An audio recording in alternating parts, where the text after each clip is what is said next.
네. 오늘 여러분들과 함께 살피는 내용은 성령님의 사역에 관한, 성령님에 대한 우리의 고백들을 살피고 있고, 그 내용이 어디에 포함되어 있느냐? 사도신경에 포함된 내용 가운데에서 그곳에서 성령님에 대한 그러한 믿음의 고백들을 살피고 있습니다. 지난주에는 성령 하나님은 어떤 분이신가 하는, 성령님을 어떤 분이신가, 그분에 대하여 우리는 무엇을 고백해야 되는가 하는 성령 하나님에 대한 이야기를 했고, 오늘은 성령 하나님을 통해서 교회 안에서 또 성도들 간에 개개인 성도들 각자가 성령님과 연관된 무엇을 고백해야 되는가 하는 것들 가운데에서 특별히 교회에 관한 그러한 내용, 그래서 성령님과 교회에 관한 내용을 함께 살펴보려고 합니다. 사도신경을 우리가 이렇게 고백하다 보면 그 우리말의 특성상 잘 이해가 되지 않는 그러한 부분들이 있습니다.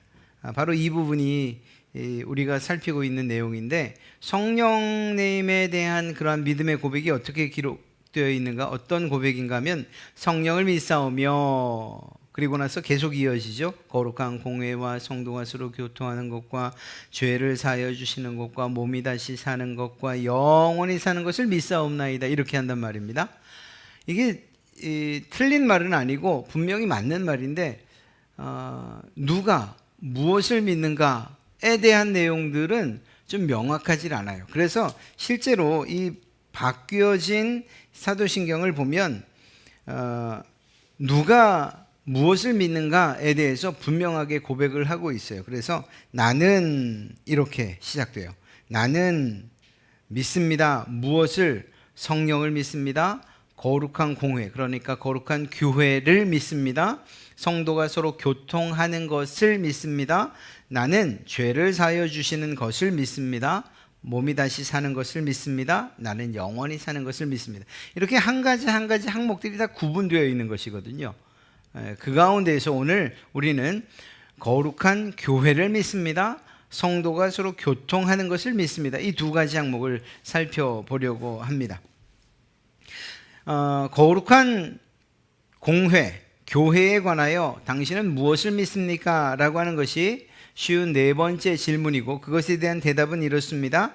하나님의 아들께서 성령과 말씀을 통하여 태초부터 종말에 이르기까지 전 인류 가운데 영생을 얻도록 선택된 성도를 참 믿음 안에서 하나가 된 공동체로 모으시며 보호하시며 보전하신다는 것을 믿습니다. 물론 나도 이 공동체에 속해 있으며 언제까지나 그 일원으로 남게 될 것입니다, 라고 하는 이러한 믿음의 내용이에요. 하나하나 뜯어보면 사실 그렇게 어려운 내용도 아니지만 이 시간 좀 더 잘 이해될 수 있는 이야기로서 여러분과 나눠보려고 합니다. 거룩한 공회, 교회에 관한 우리의 믿음의 내용은 무엇이어야 되는가? 사실 교회를 믿습니다 라고 하는 이 말은 우리가 잘 하지 않는 그러한 내용이죠. 교회를 믿습니다. 이게 뭘 믿는다는 것일까? 이런 의문을 가짐과 동시에 어떤 오해를 갖는가 하면, 그러면 교회가 하나님인가? 뭐 이런 방식으로 우리가 믿음의 내용들을 혼동할 수가 있습니다.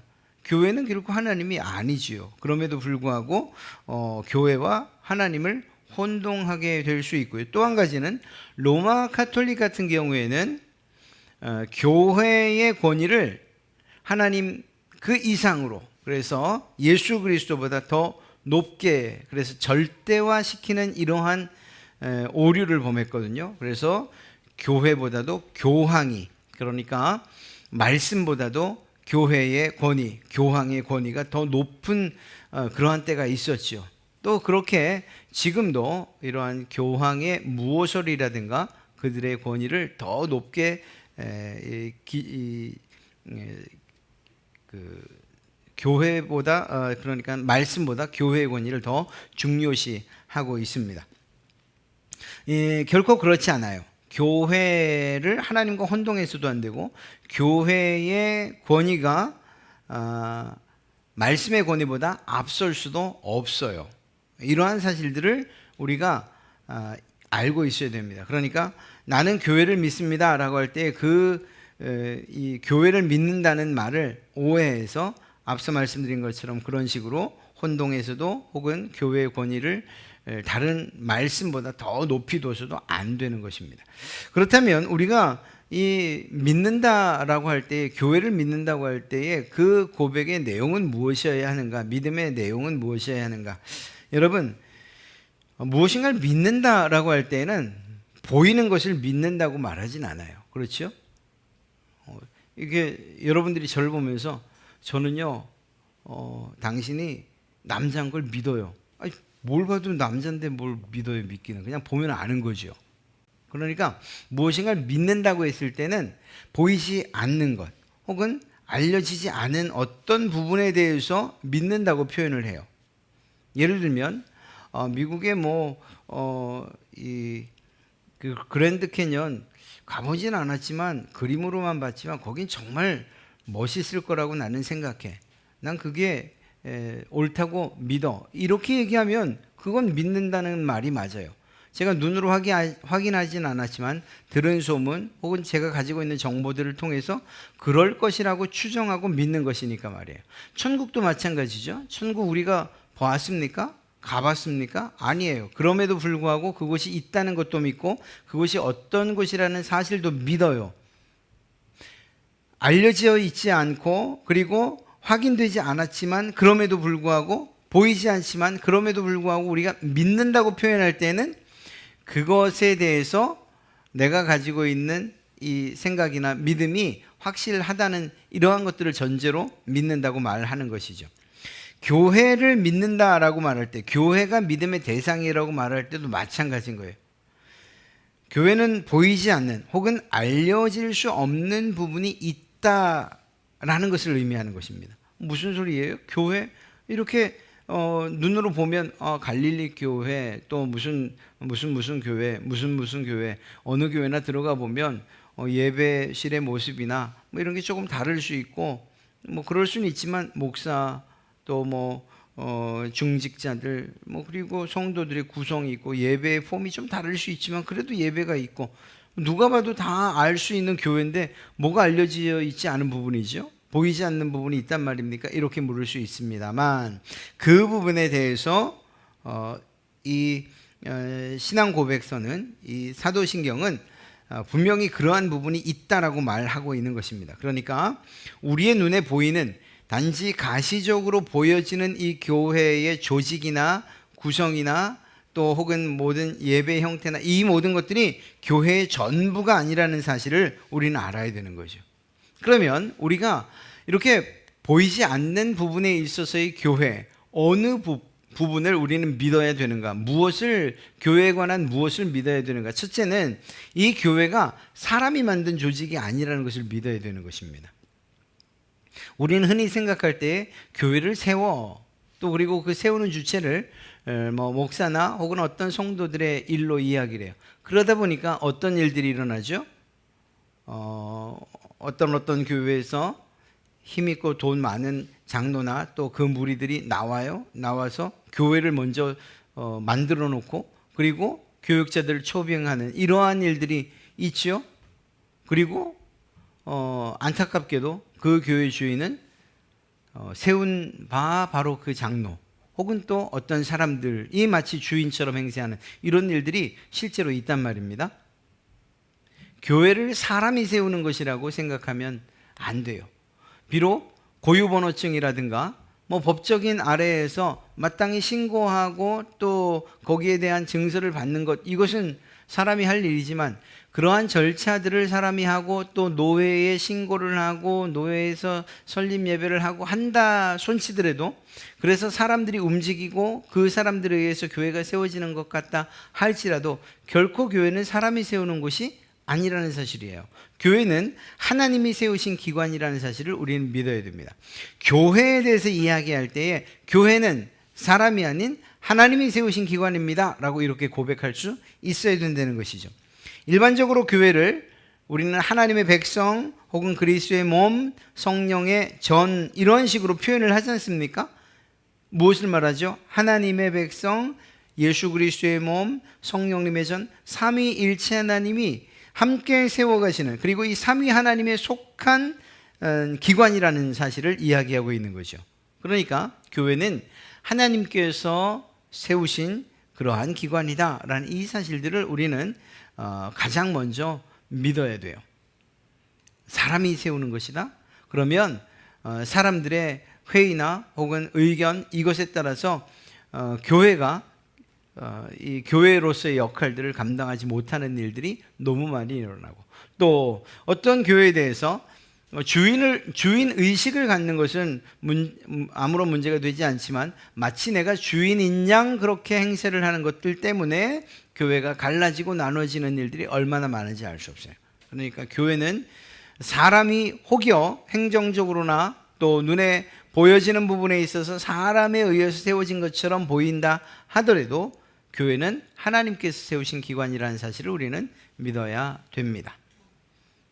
이 사실을 오해하면, 잘못 오해한 사람들이 마치 내가 교회의 주인인 양, 그래서 이 창립 멤버들, 그래서 나름의 기득권을 가지고 있고 누구도 침범하지 못하는 그러한 이러한 울타리를 치고 있고, 그래서 교회가 정말 보편적이지도 못하고 무엇인가 담이 있는 그러한 교회가 되어지는 일들은 옳지 않은 것이죠.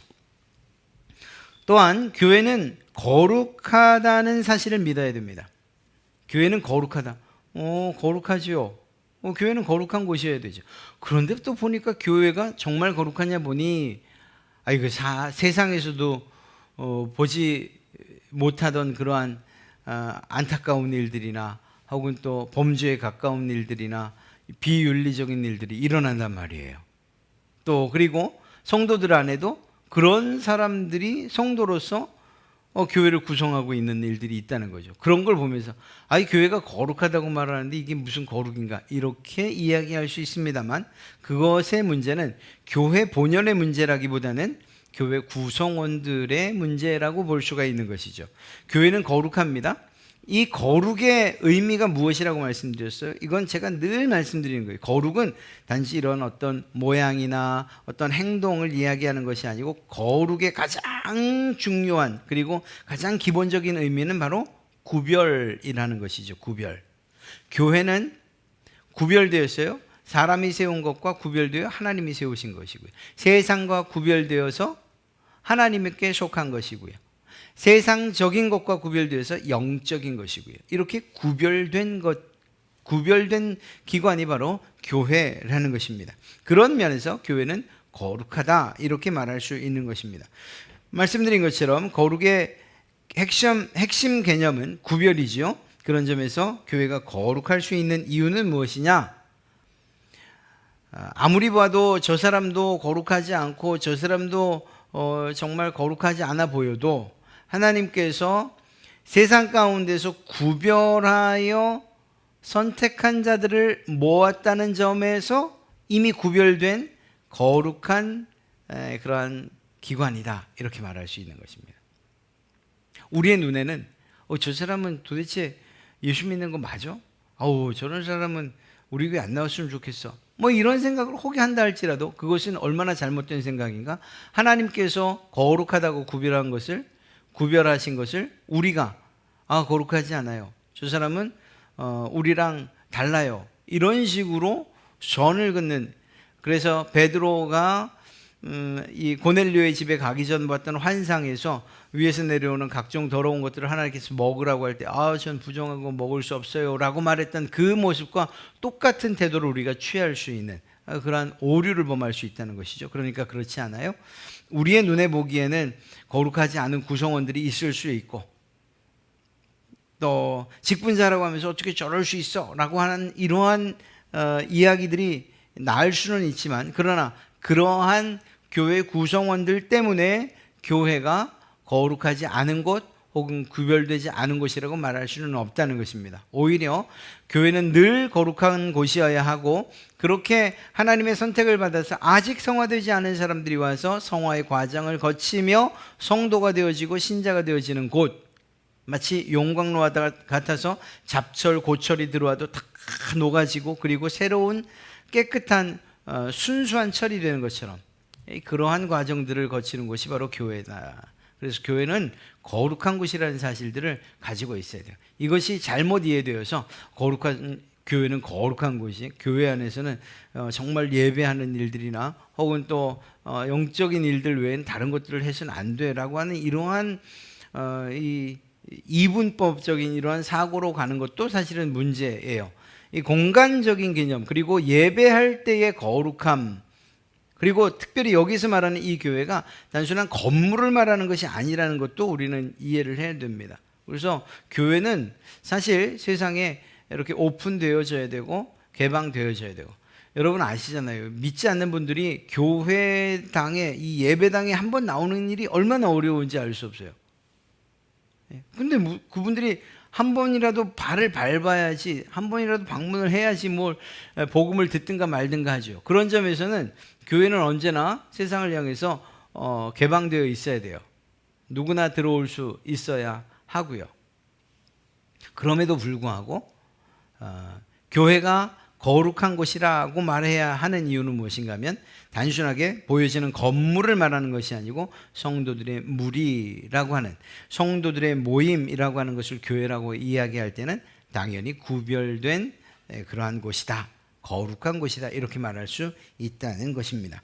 교회는 보편적이라는 것을 우리는 믿어야 됩니다. 이 보편적이라는 것은 매우 중요해요. 앞서 말씀드린 것처럼 교회는 누구에게나 열려 있어야 되죠. 남자와 여자의 성별의 차이가 있어서는 안 돼요. 장애를 가졌냐, 정상이냐, 이것도 교회의 구성원이 되는 데 있어서의 자격 요건이 되서는 안 돼요. 재산도, 지위도, 학력도, 그 어떤 것도, 또 혹은 인종도, 그 어떤 것도 교회의 구성원이 되느냐, 이것에 있어의 기준이 될 수는 없어요. 성도가 되는 기준은 단 한 가지예요. 하나님께서 부르셨느냐, 그렇지 않느냐. 그것이면 모든 기준이라고 이야기할 수 있습니다. 인간들이 가지는 기준들, 백인은 되고 흑인은 안 되고, 이런 것들이야말로 정말 추한 기준이에요. 남자는 되고 여자는 안 되고, 이건 말할 수 없는, 이건 정말 하나님께서 기뻐하지 않는 그러한 기준이라고 말할 수 있어요. 그러니까 교회는 보편적이다. 누구나 구원받은 사람, 누구나 선택받은 사람들, 누구나 하나님께서 택한 사람들은 다 올 수 있는 곳이다. 우리가 생각할 때에 우리의 눈의 기준을 가지고 저 사람 되고 저 사람은 안 되고, 저런 사람은 참 우리 교회에서 필요로 하고 저 사람은 좀 필요하지 않을 것 같고 하는 이런 일들은 옳지 않은 거죠. 헌금을 많이 하는 어른들은 중요한데, 아이고 저 조물애기들 쟤네들은 그냥 말썽만, 그리고 돈만 쓰지, 이렇게 생각하는 건 정말 잘못된 생각인 거죠. 그런 건 옳지 않습니다. 그러니까 교회가 보편적이라고 할 때는 우리의 눈에 보이진 않지만 하나님께서 저 사람도 선택한 사람이시다, 하나님께서 구원한 사람이다 라고 하는 이러한 의식을 가지고서 우리가 누구나 바라볼 수 있어야 된다는 거예요. 그래서 누구나가 교회의 구성원이 될 수 있어야 된다는 거죠. 또 한 가지는 보편적이다 라고 말할 때에 우리의 고백하는 내용이 같다면 시간이나 장소에 상관없이 동일해야 된다는 거예요. 그러니까 우리의 믿음의 고백이, 우리가 하고 있는 이 고백이, 이 사도신경에 관한 고백 혹은 성경에 기록된 고백들이 인종이나 혹은 장소나 문화에 상관없이 동일하게 고백되어진다면, 그렇다면 이 교회는 하나의 교회로 보아야 된다는 것입니다. 이게 얼마나 참 지금 이 시대에 안타까운 점인지 알 수 없어요. 같은 동네에 있는데, 그리고 같은 사도신경으로 고백을 하는데도 한 교회가 되기, 이 어떤 일들을 함께 하는 일들이 너무 어려워요. 정말 어려워요. 저희 청년부가 한번 했던 그런 일들을 한번 계획했던 일들이 있었어요. 옛날 어른들 우리 때 생각하면서 청년의 밤, 무슨 찬양 집회 이런 걸 한번 해보고 싶어가지고 우리도 몇 명 되지 않으면서 이 동네에 공문을 만들어서 갔어요. 가서 이런 행사를 하려고 하는데 같이 합시다, 혹은 또 협조를 구합니다. 안 만나줘요. 그거는 저희 청년부 담당 목사님께 가보세요. 제일 나름 잘 대답해 준 데는 이렇게 아직 저희는 그런 준비가 안 됐습니다. 뭐 이런 정도. 나머지는 만나 주지도 않고 그럼 한번 검토해 보겠습니다. 이게 전부예요. 그러니까 지역교회 안에서 같은 신앙의 고백을 하는 교회들이 보편성을 알고 있다면, 보편적 교회라는 것을 인정한다면 서로 교제하고 연합하는 일들이 있어야 되는 거죠. 제가 언젠가 말씀드렸던 것처럼 저희가 이제 다시 어린이 축제를 하게 된다면 우리 지역교회 안에서 그런 선한 일 혹은 또 봉사에 함께 참여하기 원하는 그러한 교회들과 함께하고 싶은 생각이 있다니까요. 예를 들어서 부스를 이렇게 한 곳, 두 곳 마련해 드려서 그분들도 그 일에 동참하고. 대신 조건은 있어요. 저희도 갈릴리 교회라는 표현을 그 어디에도 안 쓰는 것처럼 단지 거기 안내장에만 후원 갈릴리 교회라고 하는 것처럼 어느 교회가 있다면 후원 갈릴리 교회 그리고 무슨 교회라고 거기엔 넣지만 마치 전도하듯이 막 이렇게 띠두르고서 어느 교회 뭐 자기 부스 이렇게는 안 할 거예요. 만약 그것만 동의한다면 저희는 함께 할 용의가 있어요. 그리고 해야 그런 일들에 많이 동참해 주시면 참 좋겠다는 그러한 생각들이 있고요. 그래서 지역 안에서의 교회들이 서로 연합하는 일들이나 서로 교제하는 이러한 일들이 좀 있으면 좋겠어요. 예전에는 그런 게 참 많았어요. 예를 들면 뭐 학생부라든가 청년부 안에서 뭐 체육대회를 한다든가 뭐 또 뭐 다른 여러 가지 행사들을 하면서 친밀도를 높이고 연합하고 교제하는 일들이 있었는데 이제는 그런 것들조차도 없어져 버리고 말았잖아요. 그런 점에서 보편성이 점점 사라진다 이렇게 표현하는 게 틀리지 않습니다. 우리는 언제든지 마음을 그렇게 열고 있어야 돼요. 그래서 누군가가 우리에게 제안을 하거나 혹은 또 우리가 제안하는 데 있어서 꺼리낌이 없도록 그렇게 해야 될 것입니다. 보편적이다. 교회는 보편적이라는 것을 이런 의미에서 믿어야 됩니다. 말씀드린 것처럼 첫째는 교회는 하나님이 세우신 기관이다. 또한 교회는 거룩하다는 사실을 우리는 믿어야 된다. 교회는 보편적이라는 것을 믿어야 된다. 교회에 대한 믿음의 내용들이 이러한 정도라는 것들 우리가 마음에 새겨둔다면 교회가 도대체 무엇입니까? 라고 말할 때 우리가 믿는 바 교회에 대한 이야기들을 충분히 해드릴 수 있을 것입니다. 자, 성도가 교통한다는 것, 이 말의 의미는 무엇입니까? 그것이 쉬운 5번째의 질문이고 그 대답은 첫째, 신자들은 공동체의 일원으로서 그리스도와 연합하여 그의 모든 부요와 은사들을 공유한다는 것입니다. 둘째, 각 신자들은 자신의 은사들을 다른 사람들의 유익과 덕을 위하여 감사함으로 사용해야 할 의무가 있다는 것입니다. 자, 여기에서 가장 중요한 것, 기록되어 있지는 않지만 성도의 교제 그리고 교통을 이야기할 때에 그 핵심, 그러니까 그 교제와 교통을 이루시는 분이 누구시냐? 바로 성령님이십니다. 성도의 교제의 중심에는 성령님이 계시네. 성령님의 하나 되게 하시는 띠로 묶이는 것, 이것이 교제와 연합이죠. 그러니까 여러분과 성도 사이에 이러한 교제와 교통이 있는 것, 이건 누구 때문에여야 합니까? 성령님 때문에여야 한다는 거예요. 단순하게 친밀감, 내가 저 사람하고 친하니까 내가 교제해, 또 교통, 이게 아니고 혹여 친하지 않다 하더라도 또 낯선감이 있다 할지라도 성령 하나님께서 우리 가운데에 하나 되게 하시는 띠로 묶으셨다라고 하는 이러한 생각을 가지고 있다면 마땅히 그 교제와 교통에 우리가 적극적으로 나서야 한다는 사실을 알 수가 있는 거죠. 교회는 성도가 서로 교통하는 것이고 우리는 이것을 위해서 부름받았다라는 것입니다. 이게 정말 중요한 점이에요. 왜냐하면 교회의 시작을 아담과 하와의 창조로부터 이야기한다면 이 아담과 하와의 창조 그리고 그렇게 만들어진 피조물과 하나님과의 이러한 관계, 교제, 그리고 아담과 하와의 이러한 관계와 교제, 이것이 예수 그리스도와 교회의 모델이었다는 거죠. 모델. 예수님과 교회의 관계는 어때야 됩니까? 잘 모르겠는데요. 아담과 하와를 보세요. 아담과 하와 만들어졌을 때 그들과 하나님과의 관계가 어땠는지, 아담과 하와가 관계가 어땠는지, 그때 그 모습을 보시면 교회와 그리고 또 성도가 어떤 관계여야 하는지를 알 수 있습니다. 또 부부로서도 이야기하고 있죠. 부부로서도. 그래서 교회와 성도의 관계를 남편과 아내로서 비교해서 이야기하기도 합니다. 어찌되었거나 이렇게 그때에 아담과 하와 사이에 혹은 사람과 하나님 사이에 무엇이 있었습니까? 바로 이 코이노니아, 교제와 교통이 있었죠. 이게 언제 깨지죠? 아담과 하와가 범죄를 하면서 이 모든 관계가 다 깨져버리고 말았어요. 아담과 하와도 깨졌어요. 사람과 자연도 깨졌어요. 사람과 하나님도 깨졌어요. 모든 관계가 다 깨졌고 그 깨진 관계 때문에 생긴 것이 범죄함이죠. 그리고 죄악이었어요. 예를 들면 이 가인이 아벨을 죽이는 일들, 이런 일들이 왜 일어났는가? 이 관계가 깨지는 것을 통해서 이미 아담과 하와가 서로를 향해서 속이지 않습니까? 그런 일들이 누군가를 탓하는 일들이 일어나죠. 그러니까 죄의 시작으로 말미암아 관계가 그리고 교통과 교제가 다 깨졌다. 그리고 이 깨진 관계와 교통을 회복하기 위해서 누가 오셨습니까? 예수님께서 오신 거예요. 그리고 그 모양을 정말 잘 표현해 주고 있는 것이 이 십자가예요.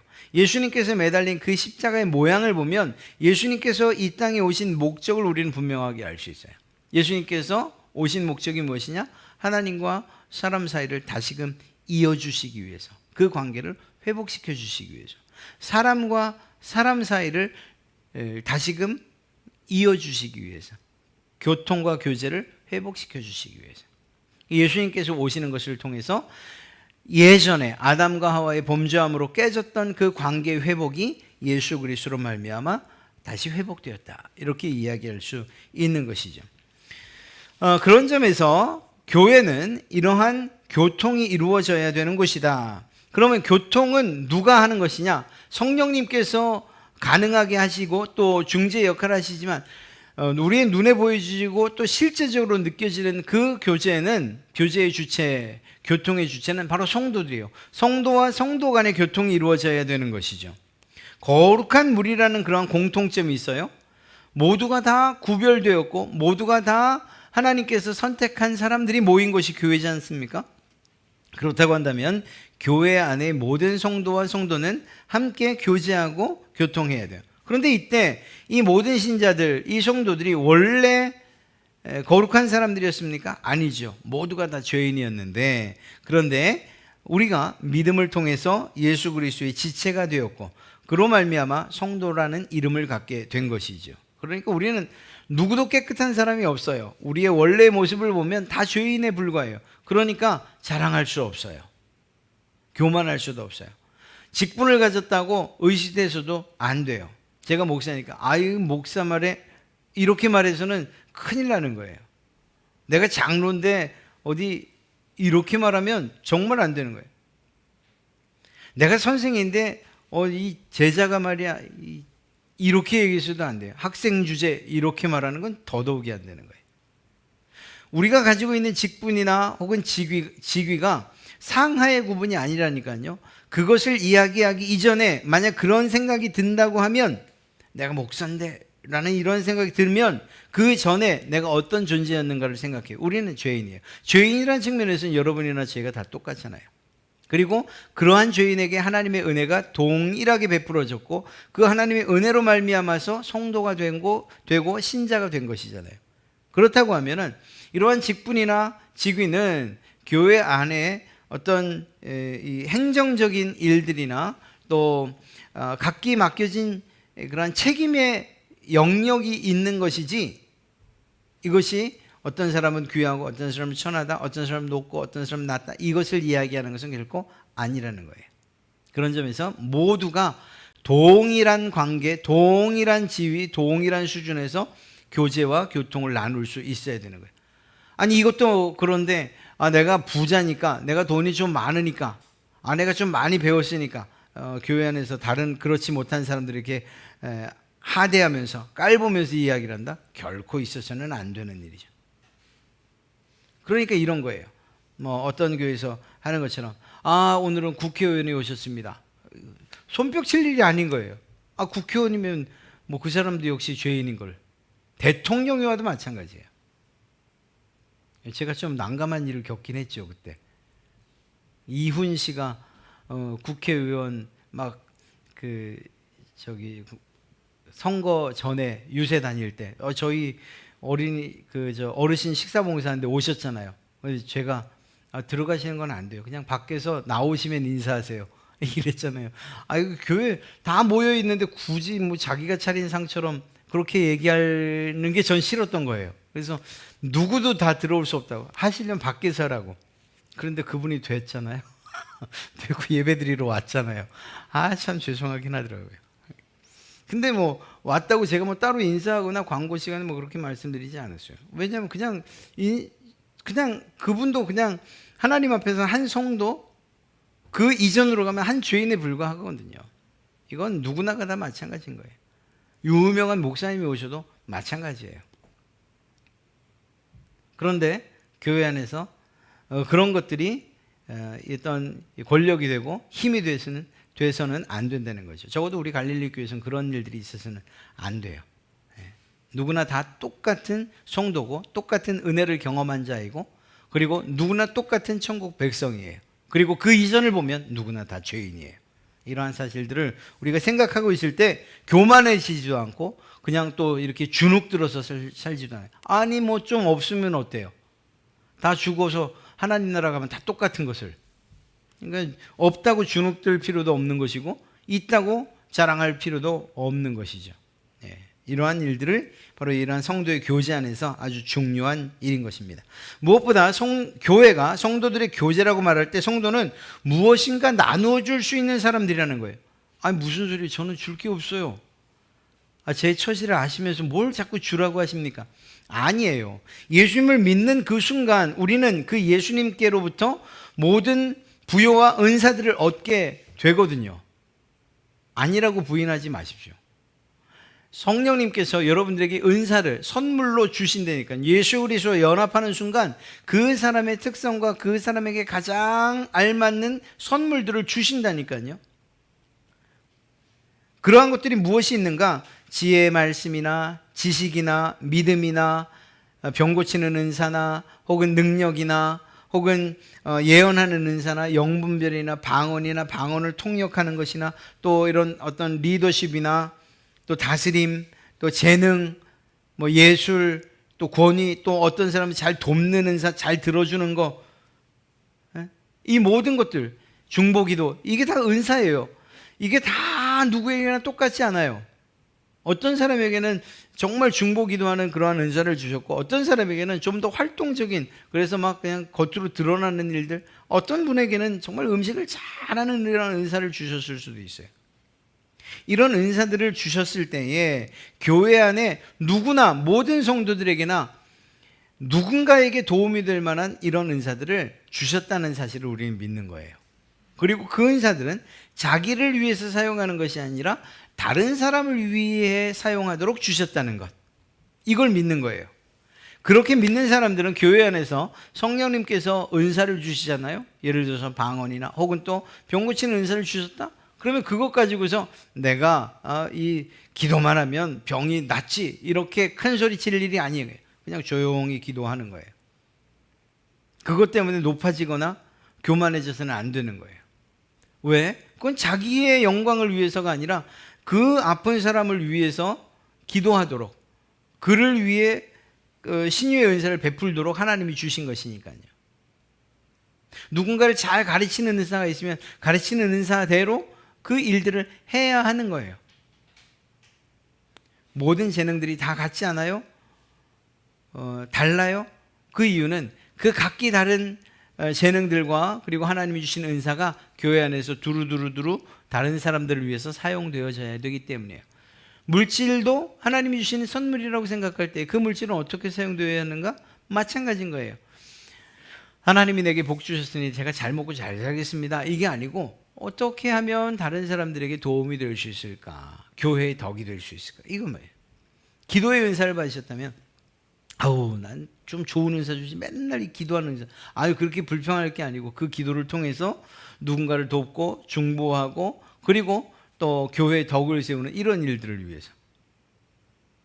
사도 바울이 그랬잖아요. 방언, 그거 방언한다고 공적 기도 속상해서 막 크게 이렇게 하지 마. 방언하려면 조용한 곳에서.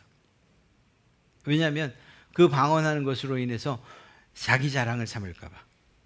그게 아니죠. 마찬가지입니다. 모든 은사들, 그러니까 이렇게 이야기할 수 있어요. 나는 누군가에게 아무것도 줄 만한 능력이 없어요 라고 말하지 말라는 거예요. 하나님께서는 예수 그리스도를 통해서 또 성령 하나님을 통해서 여러분들에게 무엇인가, 여러분들 많이 가지고 있는 선물들, 여러분들에게만 있는 선물들, 혹은 또 같이 공유하는 그러한 선물들을 다 주셨기 때문이라는 거예요. 중요한 것은 무엇이냐? 여러분들에게 있는 그러한 은사들을 사용하실 때에 세 가지 정도의 그러한 지침은, 매뉴얼은 있어야 되는 거죠. 첫째는 감사함으로 해야 돼요. 아, 하나님이 내게 이런 은사를 주셨구나. 하나님이 내게 기도의 직분을 주셨구나. 내게 가르치는 은사를 주셨구나. 내게 이런 재능을 주셨구나. 감사함으로. 아, 정말 감사합니다. 하나님께서 내게 주신 것에 대해서. 그리고 또 한 가지는 겸손한 마음으로. 아, 이제 이거 나한테만, 내가 이게 좀 잘하지. 그것도 못해. 이렇게 말해서는 안 돼요. 그것도 없어? 그것도 못하나? 이렇게 말해서는 안 되는 거죠. 이게 다 다른 재능을 주신 거거든요. 아이고, 참, 이거, 입은 근질대는데, 또, 당사자가 여기 있어서 참 말하기도 그렇고, 그래도 뭐 있는데 얘기하지, 없는데 얘기하면 뒷담하잖아요. 그죠? 저희가 지금 5층에 청년부실을 만들고 있어요. 올라가 보시면 완전, 야, 이게 이런 데였어? 이렇게 완전히 바뀌어 있어요. 이제 도배하고 조명 들어오고 장판 깔고 밖에서 보는 모양도 다 바꿨거든요. 문도 바꾸고. 근데 그 일을 여러분도 아시는 뭐 김건능 목사나 또 제 동기 가운데 김승우 목사, 이분들이 정말 잘해요. 아니 뭐 목사들이 그런 걸 해. 그 이제 일을 하잖아요. 우리 강건이도 와서 일하고, 민기도 일하고, 또 여자 청년들도 와서 일하고, 또 전도사님도 일하고. 전도사님 뭐지? 다쳤어요. 5바늘이랑 꼬맸어요. 이렇게 올라갔다 이렇게 넘어져갖고. 은사가 다른 거예요. 은사가. 우리 전도사님은 공부하고 가르치고 하는 이 일엔 정말 잘해요. 아, 진짜예요. 앞으로 정말 그 분야에, 이 공부하는 일에 있어서는 정말 저희 교회에서 아무도 못 따라갈 거예요. 저는 벌써 넘어갔으니, 제 단계는 벌써 넘어갔으니까 말이에요. 그러니까 뭘 잘하고 못하고 이것 때문에 그것도 못하냐고 이야기할 게 아니라는 거예요. 누구에게나 주신 은사가 다르기 때문에. 그리고 그 은사들은 아까 말씀드린 대로 감사함으로, 그리고 겸손함으로, 그리고 또 한 가지가 무엇인가 하면 다른 사람과 교회의 덕을 위해서, 이렇게 해서 나만을 위해서 사용된다. 이건 정말 좋지 않은, 은사를 제대로 가장 최악으로 사용하는 그러한 경우예요. 은사는, 성령님께서 주신 은사는 다른 사람을 위해서, 교회의 덕을 위해서, 그리고 감사함과 겸손함으로, 이것이 성도의 교제 가운데에서의 가장 중요한 요소라는 사실들을 오늘 이 2가지의 질문과 내용을 통해서 알 수가 있습니다. 우리는 거룩한 교회, 그리고 이 거룩한 공회라는 것에 대한 믿음의 내용들을 살폈어요. 하나님이 세우셨다, 거룩하다, 보편적이다. 또 성도가 서로 교통한다는 것이 무엇을 의미하는 것인가? 이 성도가 교제하는 데 있어 가장 중요한 것은 성령님의 사역이구나. 그리고 그 교제를 통해서 교회 구성원들이 서로 무엇인가를 나눌 수 있는 그러한 존재라는 것을 깨닫고, 하나님께서 주신, 성령 하나님께서 주신 이러한 은사들을 서로 나눠야 되는 것, 서로 주고받아야 되는 것, 그리고 그것을 서로 나눌 때에 매뉴얼이 있다면 감사한 마음으로, 겸손한 마음으로, 내가 아닌 남을 위해서, 교회의 덕을 위해서 사용되어야 된다라는 이러한 아주 중요한 성도의 교제의 기본들을 우리가 살펴봤습니다. 여러분들에게 주신 성령님의 은사가 무엇인지 제가 정확히는 알 수 없으나 그것들이 사용될 때에 여러분들이 빛나는 것이 아니라 하나님께서 영광 받으시고, 내가 높아지는 것이 아니라 다른 사람이 높아지고 교회에 덕을 끼치는 이러한 일들이 있으면 참 좋겠습니다. 그리고 우리가 섬기는 이 갈릴리 교회가 하나님께서 세우신 기관이고 또한 다른 사람들에게도 열려 있고, 그러면서도 정말 서로가 세상으로부터 구별된 거룩한 존재라는 것들을 인정하면서 그렇게 하나님 앞에서 칭찬받는, 인정받는 그러한 교회가 되기를 원합니다.